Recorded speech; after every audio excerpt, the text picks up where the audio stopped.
Hey everyone, welcome back to the shop. The Stampe is back. Let's get it prepped for paint.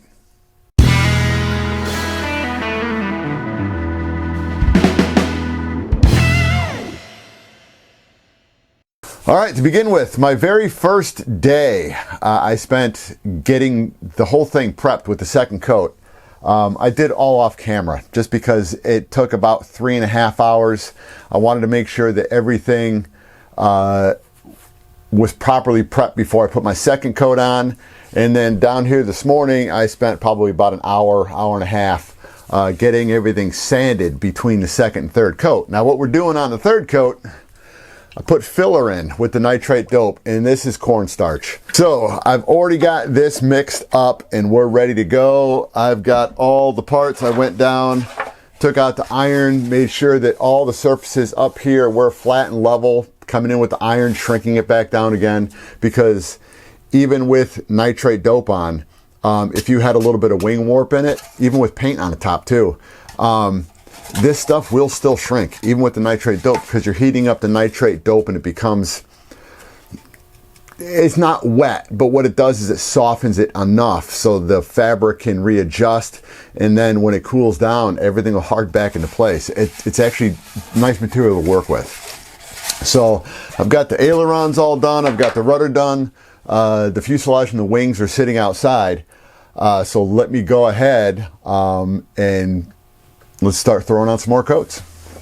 All right, for those of you that have never used this before, it's kind of all about patience, because it does have a quick drying time, but it does take quite a bit of time. For me to put the first coat on, well, the first and second coat, I was looking at about 3.5 hours per coat.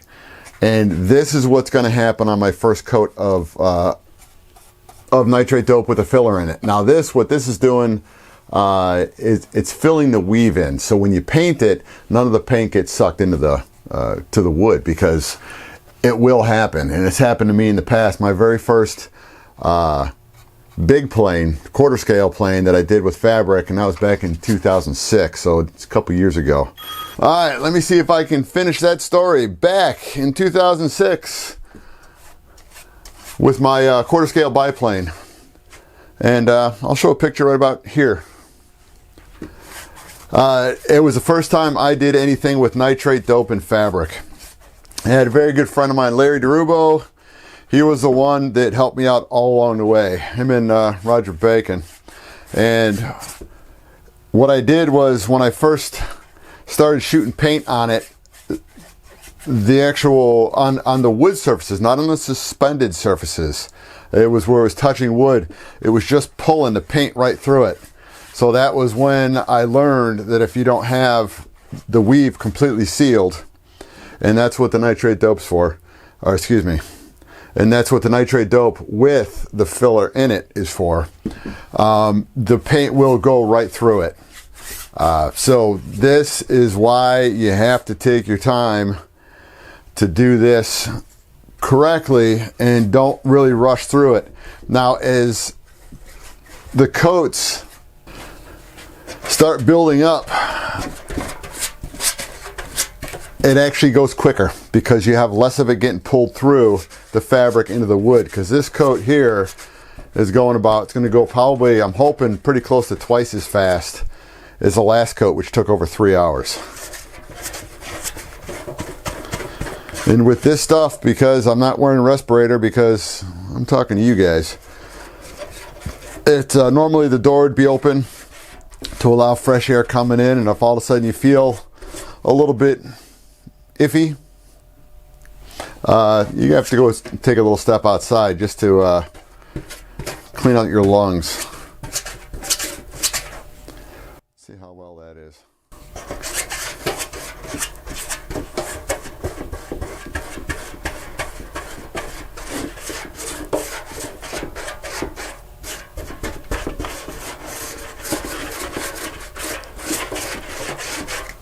All right, it was one of those days where anything that could go wrong did go wrong.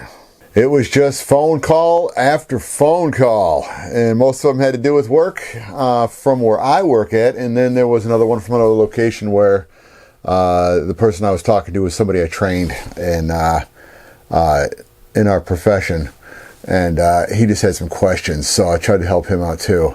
But anyway, I started at 7 a.m. this morning, and although it's 20 after 6 right now, I actually got done doing the whole plane by about 4:30. So it took, a good 9.5 hours to get everything done. And what I did was I came on in because I already had one coat put on the plane originally. So there was 2 coats to go ahead and then lock the wood, because you pretty much have to seal the wood before you go ahead and put the covering on.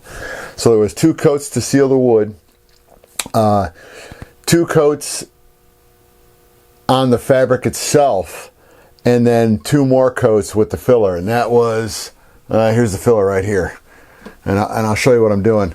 So this originally started full this morning, and it came down to about here, and I made some more and brought it back up to here, and it came down to here. So pretty much the 24 ounces was about what I had to use to get everything locked in, sealed, everything filled and ready to paint. And that was my goal today, was just to see if I was going to able to squeeze in enough time today to get the plane to where it's at right now. Otherwise it was going to run into another day, and I'm just trying to minimize the amount of time to get this thing ready for paint. All right, and what I was trying to finish up doing today before I shut this whole thing down and then go upstairs and go to sleep and wake up and go to work, is I wanted to make a spray board.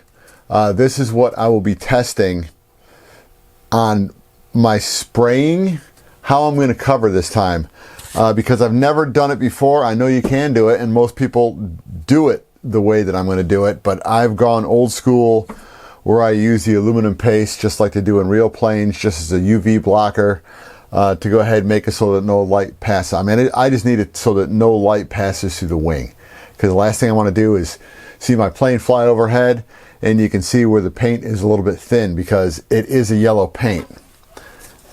Yellow. And this stuff will allow light to just pretty much flood through it, so it would not look nice in flight. So what I did, and I'm going to try it, it really wasn't the primer I'm looking for, but if it works, that's all I want. I'm going to go ahead, because on top of the, sorry about that, because on top of, excuse me, the coverall with the nitrate dope in it, I know you can shoot primer on it. So I'm going to shoot primer on it, and then I'll go in and I'll figure out how the yellow's going to go on and if I'm going to have issues with it, because the last thing I want to have it do is start lifting. Now with the primer itself, once this goes down, it is sandable, but it wasn't the kind that I really wanted to. I was trying to find a little bit of something that was like almost like a gap filling primer. So, but what I decided to do was, because I found some in Rust-Oleum, and I'll be damned if I can read that when you're in a store trying to figure out exactly what's in there. So I just went in. Same place, same brand, same company. So I know this primer, even though this has primer in it too, this primer won't interact with this paint. So, and that's what the little test board's for. So if you guys ever decide to go ahead and go this route, always make a test board. This is just a scrap piece of Luan, which is the cheapest wood you can get. And I use it mostly for templates. And it's stuff that some of the product that I get in the store comes packed, and it's cut the Luan in it. So when it's in here, I just take it home with me. So it's not ready to go now. It's still venting, because if you had smell-o-vision right now, you would realize just how much the nitrate dope is evaporating. The lacquer's evaporating from it, so it just pretty much leaves the solids in. And that's why this stuff, when it dries, it doesn't really weigh much at all, because it's just the solids that are in there are what's staying inside and what's bonding everything, because it's a cellulose. It's all plant-based. So anyway, this stuff takes a good 24 hours to vent, as so will this. So what I'm going to do is I'll probably come on down sometime, if not, probably tomorrow. I'll just pop down here in the shop tomorrow and I'll show you guys what we're going to do. I just want to do a couple little test patterns on my test piece, just because I need to see exactly what that's going to do. All right, we're ready to go ahead and use the test board. Let me show you where I'm at right now on the plane. The last thing I was doing, I came down in here to put some filler in because I want this, the joint between the vertical stabilizer and the horizontal stabilizer, I want it as clean as I can get with just a little bit of fillet down there. Just so that way it's just going to blend better. And I can see right now I'm going to have to come back in on this little piece right here and add a little bit more. But this side, there's a couple little holes that came through. The other side is it's actually in really nice shape. So let me go ahead, and because I'm not going to shoot paint in here right now. Normally I do it next door, through that door right there. But there's a chance of weather coming in today. Yeah, so it'll be pulling moisture off Lake Michigan. So we don't know if we're going to get hammered or not. And so right now I don't want to have to put everything outside just to do a test spray. I'll have it all cleaned out in about 2 days when we start spraying this. All right, now what I did on the board itself, it's hard for you to see on this side, so I'm going to show you on this side. What I've got it set up is how I prepped the primer. What I did, this up here was some double-aught steel wool, which is not really steel wool, but it's close to it. It's the Norton. I love these things. These things work really nice if you're doing simple, fine work. If I'm working on like a World War II plane or a plane where I don't want the metal to have any gloss coming off of it, I just hit it with this stuff and it just kind of puts it down to more of a matte color. So the stuff works really nicely. So this end right here was just hit with this. So it is a little bit rough in a couple spots. So I just want to test it just to see if this will stick better than what I did here. This was 320 grit sandpaper and this was 400 grit sandpaper. I just want to see how well the paint sticks to it when I'm putting masking tape over the top of the paint, because I'm going to change color. That's where I'm going to be going from yellow to black, and especially on the top wing. That's the part that everybody gets to see, and that's the last place you want to have a mistake. So that's why I test this way, just to make sure that I have a really good idea of what's going to happen. So let me go out and spray this, and the way I'm going to spray it is going to be hit it with one coat and then come back, and it says you can touch it in 25 minutes. So I'll be, for the next pretty much 10-15 minutes, I'm going to be touching a spot on it just to see if it still has that tackiness, but it's not leaving a fingerprint on it, because as soon as it does not want to leave a fingerprint on it, I'll kind of record that time, so that way I'll know about what time, that I've got to work with it before I can shoot my second coat on it, because it'll be a light first coat and a light second coat. And that way, it's, even though it's a second coat, it's going to stick very well to the first coat. So in most applications, it's just 2 coats. All right, the test board, everything worked out nicely. It did not matter how much or how fine the sandpaper was. The stuff is sticking very nicely with the primer underneath it. Now, I don't know if you're going to be able to see this, because I ended up going 3 coats. And it's got to do with the primer, and it may look yellow to you through the camera, but you can see gray still underneath it, and that was with 3 coats, and 3 coats is heavy. I like to go 2 coats on a plane. So what we did, I took a little trip down to my neighborhood hardware store, and not only did they have white primer, and if you're wondering why I bought so much paint for this plane, when I went back today to get the white paint, they had this line of paint, buy one get one free. So I doubled what I was going down there to get, because This is if the plane comes out very nicely, as I mentioned earlier on one of my videos, is that if this yellow works good on this plane, this is probably going to be the yellow on the Fokker. That would be the fuselage, the top wing, and it's Lothar's plane, Lothar Richthofen. So it'll look neat because I've never seen anybody do his plane. Now for the black section on top of the fuselage, we're going to be pretty much going right along this seam line here, all the way down. It's where they join it. From here on up, it's going to be black. Here on down, it's going to be yellow. And it's going to terminate right back there to tail. It's going to terminate here up on the top, and I might just run it underneath all the way out to the tail. And that's just to give it a different look.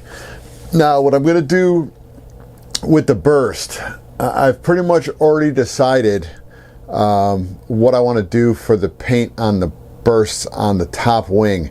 I'm not doing anything on the bottom wing. That's going to stay just the way it is. And I was thinking about doing something with the tail, and I really don't think I want to put bursts on the tail. I may leave it, the tail, yellow just like it is.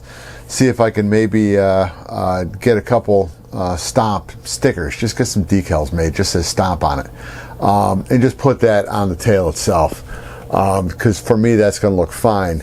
I just like to be able to see the plane when it's on a bank, that you know darn well that this is the top of the plane. That's why I like the bursts.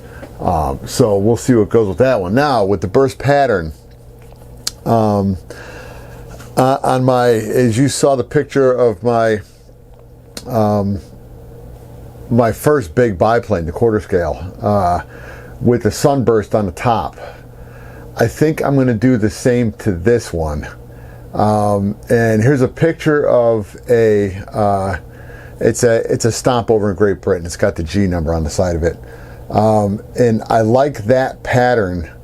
I don't like the 3 bars in the middle because I'm going to have black underneath it. So I think I'm just going to do 2 bars going out, one closer to the way the wing's capped on the end for the wing tips,